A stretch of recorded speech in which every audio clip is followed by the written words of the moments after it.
en aquellos momentos 12 millones de euros y tenía beneficio y lo todo. Pues de repente viene este tsunami y me quedo sin clientes. Lo habéis visto, ¿no? El tsunami.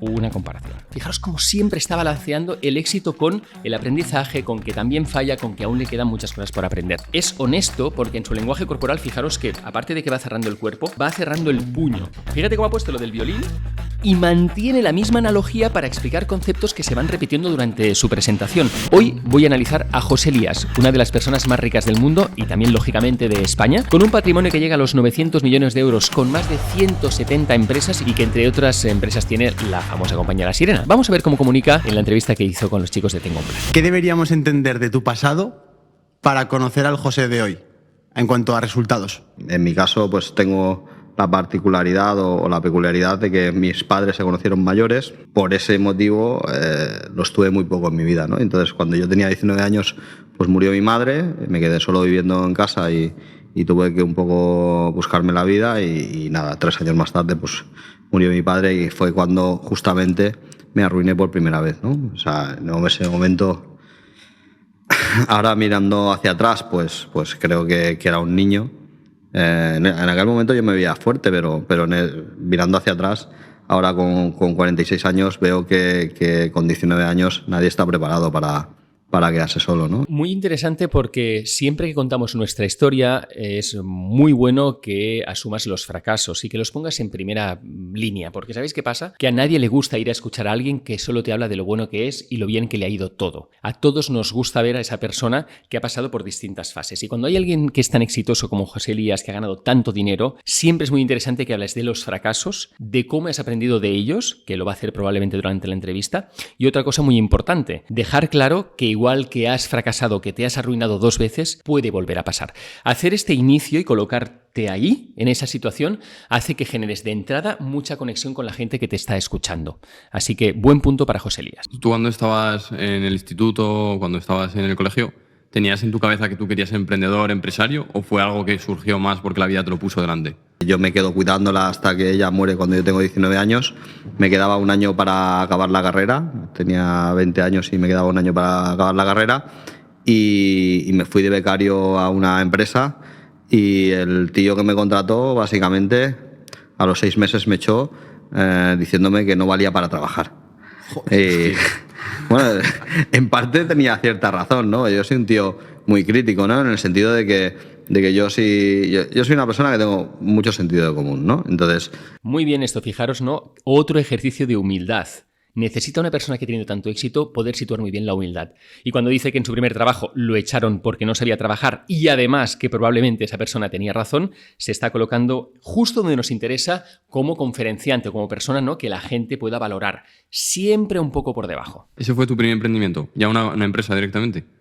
Bueno, ya has hecho alguna cosa? En concreto, yo no me considero una persona inteligente, para nada, no soy ni siquiera muy listo, soy más bien pícaro, ¿no? Entonces, yo siempre me he buscado la vida, también fruto de que mis padres tampoco eran los más ricos del barrio, ¿no? Y entonces, pues mira, mi primer emprendimiento fue en concreto aquello, fue que hice... Estás señalando un cartel de graduación de la ingeniería eléctrica, ¿no? De la escuela sí. ¿De qué universidad? De la Politécnica de Cataluña. Claro, fijaros también cómo José Lías refuerza ese patrón que cuando cuentas historias funciona muy bien, de esa persona que no tenía una situación económica especialmente buena, incluso, ¿no?, pues que sus padres mueren cuando él es relativamente joven, y es ese concepto de la persona hecha a sí misma, que refuerza ¿con qué? Diciendo, no soy especialmente inteligente, no soy especialmente listo, fijaros, como siempre rebajando su persona, lo que puede proyectar, soy pícaro. Está muy bien que haya cogido ese patrón José Lías porque es un patrón que todos reconocemos muy fácilmente. Esa persona que se ha hecho a sí misma y que ha conseguido todo por su esfuerzo y su capacidad de ser pícaro y de saber leer las situaciones. Así que perfecto hasta ahora cómo está construyendo ese personaje, que no dudo que sea él. No estoy diciendo que lo esté falseando, solo estoy diciendo que está poniendo el acento en los puntos que tocan para que tú lo puedas reconocer. Hay 2 cosas importantes, sobre todo a nivel comercial, ¿no? Que tu coste no vaya indexado a tu venta y que tu cliente no pueda compararlo. Los seres humanos somos idiotas. Si tú vinieras y vivieras en una isla y te trajeran por primera vez este sushi y te dijeran que valiera 1.000 euros por pieza, no tendrías forma de decir si es caro o barato. Fijaros cómo José Lías tarda 9 minutos o 9 minutos y algo en darnos los primeros consejos. No es una persona que llegue y que, aunque él sabe evidentemente que es un caso a estudiar porque ha tenido mucho éxito, no por eso llega y empieza a postular y a dar opiniones y afirmaciones incontestables. No. Primero lo que hace es humildad, también he fracasado, se pone al mismo nivel que tú y después de los 9 primeros minutos, y cuando habla de su primer proyecto empresarial que le salió medianamente bien, da los primeros consejos. Muy inteligente. Facturaba en aquel momento, pues, 5 o 6 millones de euros al año, Vale. de pesetas, y prácticamente el 70% era margen. Hostia. Con 3 millones de pesetas te comprabas un Z3 descapotable, que era lo más de lo más, ¿sabes? Literal. Entonces, yo creo que en aquel momento era mucho dinero. Sí que es cierto que ahí cometí mi primer error, ¿no? Porque aún habiendo visto esas 3 cosas que me llevaron al éxito, en aquel momento no era capaz de identificarlas, ¿no? Que es un poco a lo que veníamos hablando antes, ¿no? Porque tú crees que... Muy rápido, es que me encanta. O sea, fijaros cómo enseguida, vale, sí, aprendí 3 cosas, me podía comprar un Z3, pero...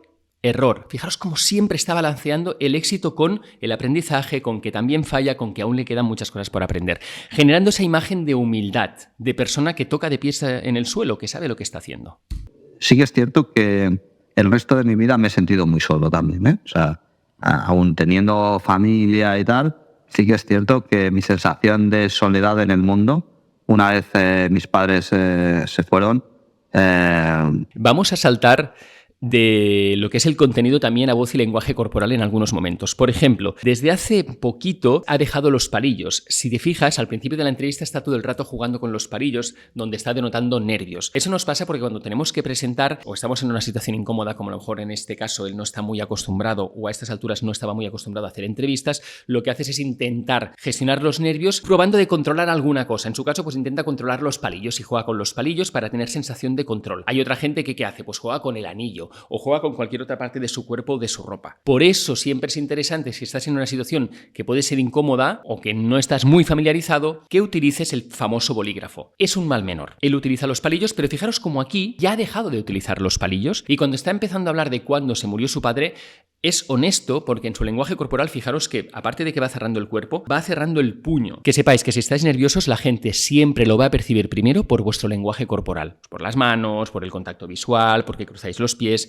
En el caso de José Elías, está cerrando el puño, está incómodo hablando de la muerte de su padre. Muchas ocasiones pues me ha hecho reflexionar qué hubiera pensado mi padre si me hubiera visto, qué hubiera pensado mi padre viendo a mis hijos y qué hubiera pensado mi padre, ¿no? Pues viendo lo que he conseguido pues con los conocimientos y las actitudes que... recordar que sigues solo, ¿no? Eso de depender de tu padre sin querer te hace recordar que sigues solo.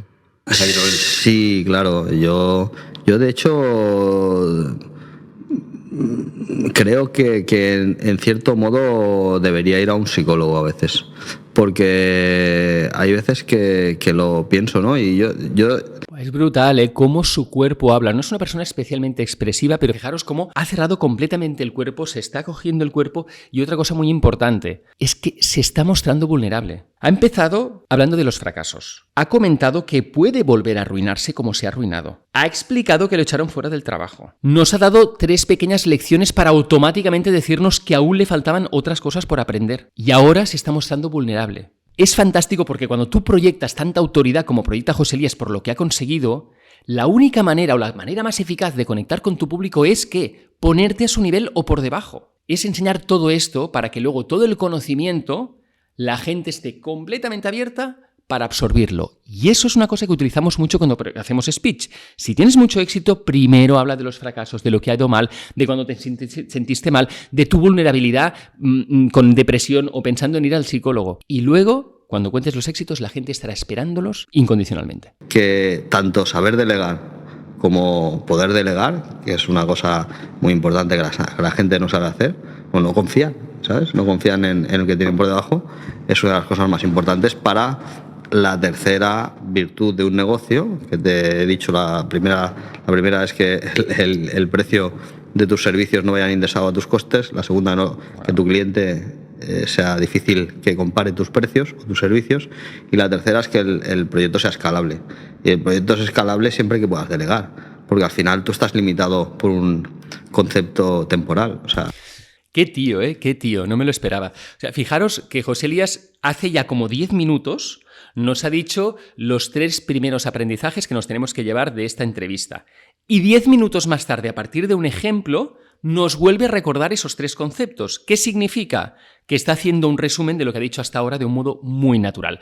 Recordarle a la gente lo que has dicho, especialmente en entrevistas tan largas como puede ser esta, es algo que nos ayuda mucho a poder seguir la entrevista, a sentirnos cómodos y evidentemente a poder reforzar aquellas ideas claves que en este caso José Elías, consciente o inconscientemente, nos quiere dejar en esa entrevista. Me parece brillante y fácil que lo ha hecho. Pues a veces que la gente me contacta bastante por LinkedIn y me pregunta, oye, yo pues tengo este tipo de empresa y estoy agobiado, porque joder, cuando se pasa mal, se pasa muy mal, ¿eh? O sea, gente que me dice, yo quiero emprender, bueno, emprender es muy guay y la parte de que va a salir en la publicación y en la red social de lo que vas a emprender va a ser muy guay, pero hay días que lloras, ¿eh? Y hay días que sufres y hay días que tienes que echar... Yo he tenido que echar a mi familia de mi empresa. Hostia. Yo he tenido que echar a gente de mi empresa. Buah, por fin, hombre, ha tardado, pero ahí se ha sacado de la manga José Elías una pausa con toda la fuerza que necesitaba la situación. Ya que estoy, voy a hablar de la comunicación más en términos de voz, que me estaba aguantando, pero ya me lo quito ahora de encima, ya, porque da igual. ¿Cuál es una de las fortalezas que tiene José Elías cuando comunica? El ritmo que utiliza. Fijaros que José Elías cuando habla poco a poco, pero no hace grandes pausas. Es más, habla poco a poco y tiene muchas muletillas. Mucho mucho y... Pero como habla poco a poco, transmite autoridad, más allá del personaje que es. Ahora hablamos solo de la comunicación. ¿Pero qué le falta para darle fuerza? El uso de las pausas. Y aquí fijaros, como cuando está explicando el drama que significa a veces tener una empresa, que es muy bonito, pero cuando estás ahí y tienes que gestionarla es duro, pone un ejemplo que probablemente es un ejemplo que nadie va a discutir, que es ¿qué es más duro que echar a tu propia familia de tu empresa? Y cuando lo ha dicho, que era un ejemplo perfecto que ha hecho para darle toda la fuerza, ha hecho una pausa. Por eso muchas veces lo que hacemos nosotros es, no, quiero destacar mucho una cosa, y para destacarla empezamos a ponerle adjetivos, a decir que es la hostia, que no sé qué, no sé cuántos. Te llenas de palabras y lo que estás haciendo es quitarle fuerza a esa afirmación. Cuando la mejor manera de darle fuerza, en este caso la afirmación de que tuve que echar a mi familia del trabajo, es hacerlo con una pausa.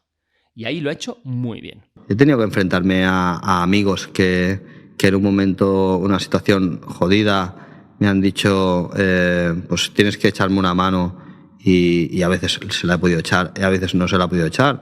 Yo me he enfadado con algunos amigos míos que no han entendido que eran mis amigos porque sí y no por mi dinero.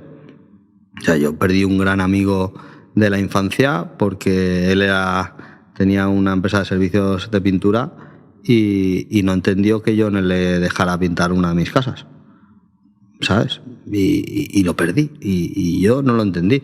Quizás en este momento, si hubiera vuelto atrás, le hubiera dejado pintar ¿sabes?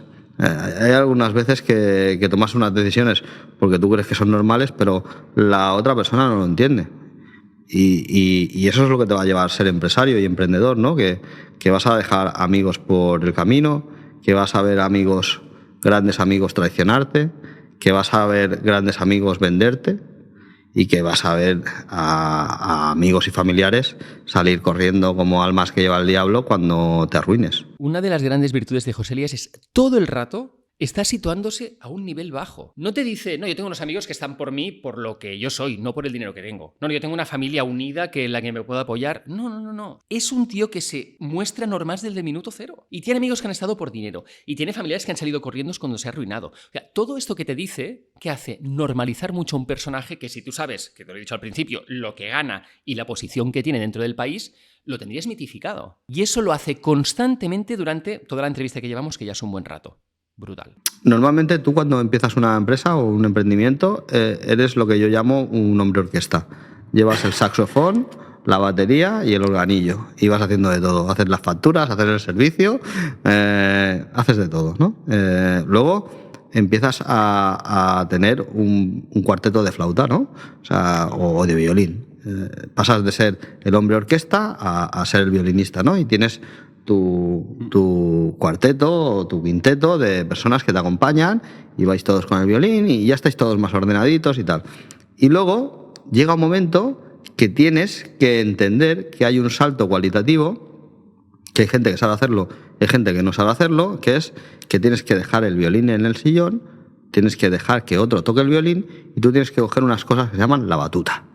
Y eso es muy importante. Y eso, bajo mi punto de vista, yo creo que hay dos límites. Uno te lo digo ahora, que es las 200 personas, que es cuando ya tienes... ¿Qué utiliza aquí José Elías? Utiliza una analogía. Nosotros utilizamos analogías, comparaciones, metáforas. Las utilizamos cuando queremos acercar un concepto a la gente que le es lejano.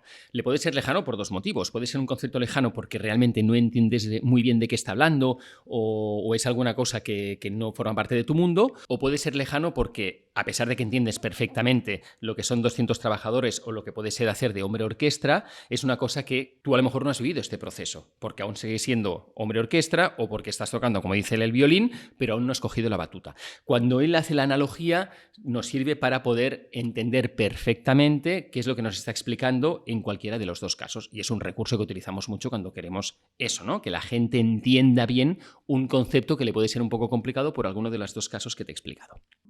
Tocan el violín de puta madre, pero no son... buenos directores, ¿no? Efectivamente, no son directores de orquesta y nadie les ha enseñado a hacer de directores de orquesta. Entonces, cuando le tienes que decir al tío que deje el puto violín y que se ponga a dirigir, muchas veces algunos no lo entienden y siguen dirigiendo y tocando el violín. Error, ¿sabes? Entonces, cuando llegas a una tercera fase... Otra de las cosas que hace que José Elías nos genere esta cercanía son las palabras que utiliza. José Elías pone tacos de vez en cuando. Acabas de escuchar que he dicho macho, puta madre, tío, puto violín. Nada, en 10-15 segundos. Eso está muy bien porque hace que veas a esa persona supernatural, muy genuina, muy cercana. Y eso siempre nos gusta en cualquier situación. Ver que la persona es natural, cercana y genuina. Es verdad que una cosa puede ser una entrevista como esta, modo podcast, y la otra si tú tienes que hablar en términos pues, más profesionales. Y ahí a lo mejor puedes escoger otro tipo de palabras, pero que escoger otro tipo de palabras que básicamente no sean palabras malsonantes, no significa que tengas que buscar palabras que sean súper finas, como muchas veces nos pasa, porque cuando buscamos esas palabras que nos parece que quedan perfectas en este lugar, que hay que hablar con estos conceptos abstractos porque estamos en un entorno profesional y parece que se nos dé más valor, que sepamos más, que la gente nos pueda reconocer mejor. Cuando utilizamos eso, estamos haciendo justo lo contrario.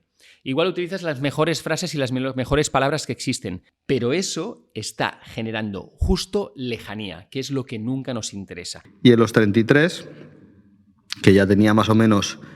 Estaba casi llegando a soltar el violín ya y estaba ya dirigiendo una empresita, viene un tsunami que se llama la crisis de 2008 y me pasa por encima.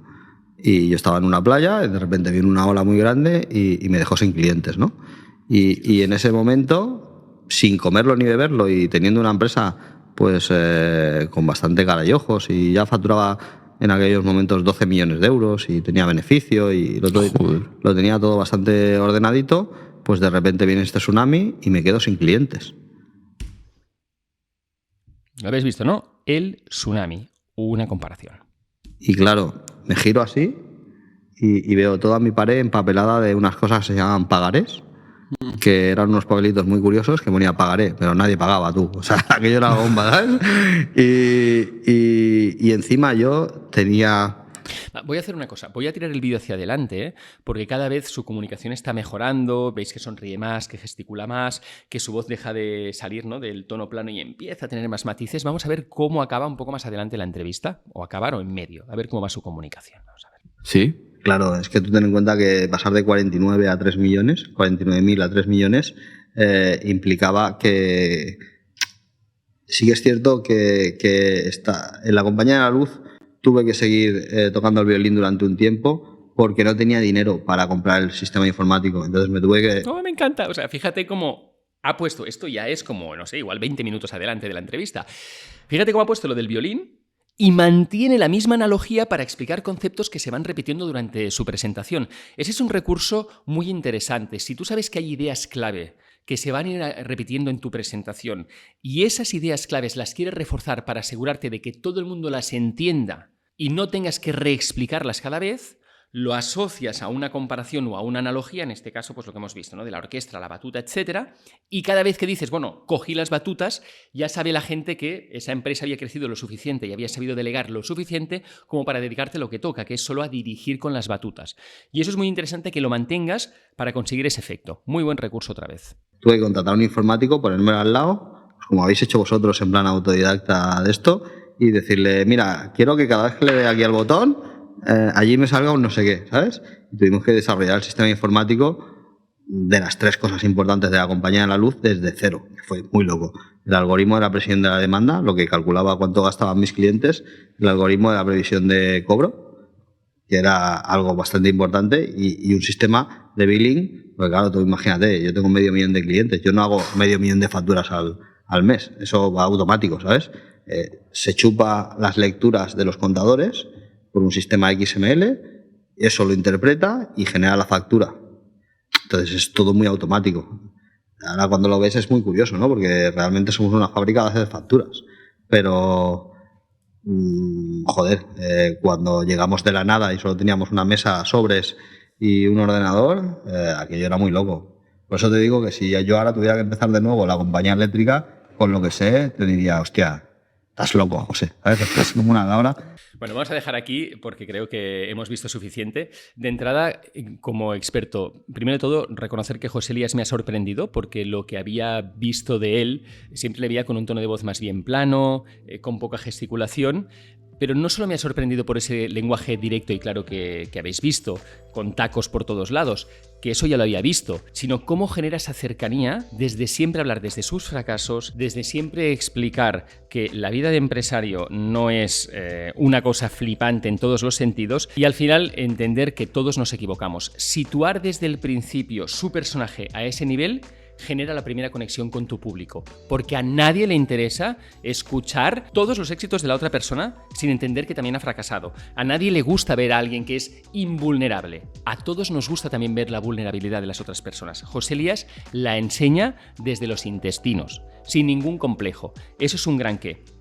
Me gusta mucho también cómo juega con las conclusiones. Hemos visto que en más de una ocasión hacía pequeños resúmenes para que pudiéramos quedarnos con los conceptos básicos, o cómo ha jugado con las analogías o las comparaciones, porque con esas fórmulas permite que nosotros podamos visualizar y entender mejor las cosas y además poderlo seguir durante toda la entrevista, como ha hecho con lo de las batutas, el violín y la orquesta. Cosas que creo que José Elías podría mejorar. A pesar de que tiene un ritmo lento y eso hace que transmita autoridad, no hay cambios de ritmo. Ni suele haber muchos cambios de volumen. Cuando una persona es capaz de bajar, por ejemplo, el ritmo y bajar el volumen, como estoy haciendo yo ahora, fijaros que puede generar una energía distinta. Y eso en algunos momentos de la entrevista le hubiera ayudado, por ejemplo, si quería destacar alguna cosa. Esta sería una de las cosas que él podría mejorar. Otra, el lenguaje corporal. Sí que gesticula, pero tiene tendencia a cerrar el cuerpo. En más de una ocasión no solo empieza jugando con los palillos, sino que también se coge las manos en muchos momentos. Hay momentos que hemos visto que está justificado y otros momentos en los que no. Para que eso no le pase tanto, uno de los trucos que utilizamos muchas veces es intentar colocar alguna idea en el espacio. Pues oye, te voy a explicar mi primer fracaso y colocas aquí el primer fracaso. Eso te ayuda a abrir el cuerpo y además cuando tú estás hablando, ya veréis como de modo inconsciente, cuando hables del fracaso te vas a referir al fracaso. Y cuando me pasó esto... Y esto es el fracaso que has colocado aquí. Colocar ideas en el espacio puede ser una manera para que José Elías y tú, si tienes tendencia a cerrar el cuerpo, lo abras. Y una última cosa que no he puesto mucho el acento, pero también es importante en José Elías, el contacto visual. Le cuesta mantener el contacto visual. Ya sabemos todos que cuando pensamos tenemos tendencia a mirar hacia arriba, igual que incluso si nos inventamos algo también podemos mirar hacia arriba. Pero que eso sea una cosa que podamos hacer en muchos momentos no significa que no la podamos controlar. Y creo que a José Elías en muchos momentos le falta mantener mejor el contacto visual. En resumen, si tuviera que hacer una valoración, sobre 10 puntos le pondría un 8, sobre todo por cómo consigue un personaje que puede ser muy admirado por todo lo que ha conseguido, desde el minuto 0 ponerse a la altura de la gente que lo está escuchando. Eso es una cosa que si consigues, lograrás lo más preciado que cualquier persona que comunica necesita, y es conectar con su audiencia.